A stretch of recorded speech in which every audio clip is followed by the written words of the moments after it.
OK. Donc maintenant, on continue avec...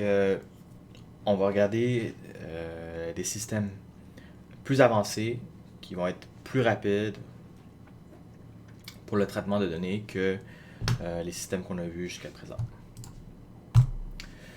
OK, donc quand on parle de big data, les gens ont commencé à populariser le concept là, de 4 V, qui sont les 4 caractéristiques qui sont, on va dire, quatre, les 4 caractéristiques importantes à, à se concentrer euh, le- les, euh, pour l'analyse de données à grande échelle. Donc, le premier, évidemment, c'est le V. Le premier V, c'est volume. Donc, c'est vraiment la capacité c'est ça, de traiter là, des volumes à grande échelle d'informations. Donc, c'était vraiment ça l'origine de la motivation pour faire du big data, c'est vraiment le volume. Donc, ça, c'est quelque chose que on a essentiellement déjà résolu. C'est ça la priorité pour l'instant. Et maintenant, le prochain V qu'on va étudier, c'est la vitesse. Ok? Donc, c'est la capacité de faire une analyse en temps réel, de faire une décision en une fraction de seconde, c'est-à-dire de pouvoir, au moment où l'information est générée, ou l'information va être, c'est-à-dire, euh, on appelle ça digérée, ou en anglais ingestion. Donc, l'information va être immédiatement digérée par notre système, traitée sur demande, immédiatement pour obtenir un résultat là, en dedans d'une fraction de seconde et faire une décision immédiate sur ce résultat-là.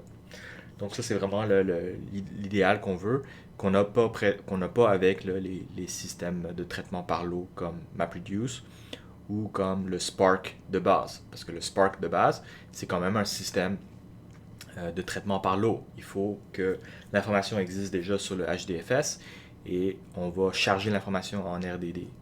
Donc le Spark de base, c'est bon pour les algorithmes itératifs, mais ça ne veut pas dire qu'un algorithme itératif est dynamique. Okay? C'est quelque chose de différent, ça. Et ça prend un autre système qu'on va voir qui s'appelle Spark Streaming pour obtenir le calcul incrémental. Mais le Spark de base, c'est juste du traitement par l'eau, malgré le fait que c'est des algorithmes itératifs. Bon, il y a deux autres V qu'on ne va pas étudier en classe. C'est des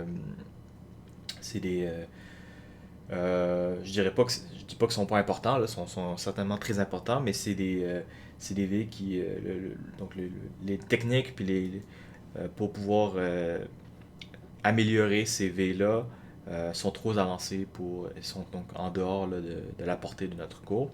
Mais je vais quand même les mentionner brièvement. Donc le troisième V, c'est la variété. C'est comment est-ce qu'on va donc euh, traiter des données hétérogènes, donc des données qui ont des formats différents, donc multimédia, du texte, non structuré versus structuré. Donc comment est-ce qu'on peut faire une analyse là, qui est cohérente et pertinente quand l'information n'a même pas le même format. Et c'est possible que c'est des informations euh, qui ont les mêmes attributs, c'est-à-dire qui parlent qui décrit la même chose, mais qui n'ont pas le même format. Donc comment est-ce qu'on peut reconnaître que ça parle de le même événement, le même objet, la même personne est décrite à travers ces différentes données-là. Donc ça, c'est la variété. Et la véracité, c'est concernant la qualité des données. Donc ça, c'est vraiment un gros problème avec l'analyse de données. Je pense que si vous parlez là avec ce qu'on appelle les data scientists, là, donc les gens qui sont analystes de données, qui vraiment sont spécialisés dans ça, ils vont dire qu'une grosse partie de leur job, c'est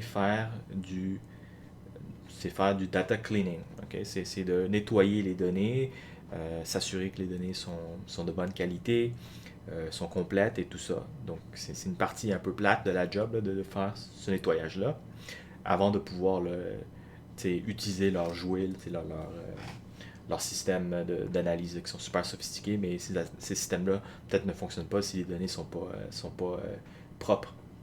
Donc ça, c'est le quatrième V. C'est la véracité, c'est la qualité de l'information. OK. Donc, pour, ce, pour nous, pour ce cours, on va se concentrer sur le deuxième V qui est donc la vélocité. Donc, comment est-ce qu'on va faire un traitement rapide des données? Donc, on va essentiellement éviter là, de faire du traitement par lot ou des lots qui sont extrêmement gros. Donc, c'est l'évolution du big data, c'est le fast data. Donc, quand on parle de fast data, c'est données rapides et évidemment volumineux aussi. Donc on veut le meilleur des deux mondes. On veut la rapidité et le volume. Donc, comment est-ce qu'on va augmenter la vélocité du big data? Donc, c'est là qu'on peut s'inspirer des systèmes de MapReduce itératifs comme dans Spark. Okay? Donc, l'idée de base, c'est de dire, ben, on a déjà la capacité de faire des itérations, okay? de pouvoir répéter les mêmes tâches sur des données qui ont été mises à jour, modifiées, okay? Donc sur des nouvelles données. Donc pourquoi pas faire du itératif, du MapReduce itératif, mais à chaque itération, on utilise des nouvelles informations. On utilise, par exemple, on augmente le montant d'informations qu'on utilise. Okay? Donc ça permettrait de démarrer un MapReduce tout de suite immédiatement, même quand on n'a pas beaucoup d'informations. Et au fur et à mesure qu'on collecte plus d'informations, ben, les itérations vont traiter de plus en plus d'informations et être capable d'obtenir de meilleurs résultats. Okay? Donc c'est un peu ça l'idée du MapReduce incrémental.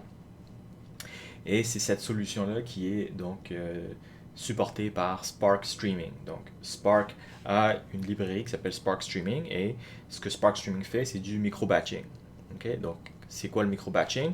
C'est une situation où donc on a des flux de données, donc ici des données qui rentrent constamment. Et qu'est-ce que Spark Streaming va faire? C'est va donc créer des fenêtres de temps essentiellement. Et donc, à chaque fenêtre de temps, on va remplir la fenêtre avec l'information qui existe présentement et envoyer cette batch, donc ce lot d'informations, pour être traité dans une job Spark. Et là, en même temps que la job Spark présente est traitée, va commencer à remplir la prochaine fenêtre, le prochain micro-batch avec les nouvelles informations. Et quand ça va être rempli, il va envoyer ce nouveau micro-batch pour être traité. Okay? Donc c'est ça l'idée ici. Okay. Attendez, il faut que je enlève mon nightlight.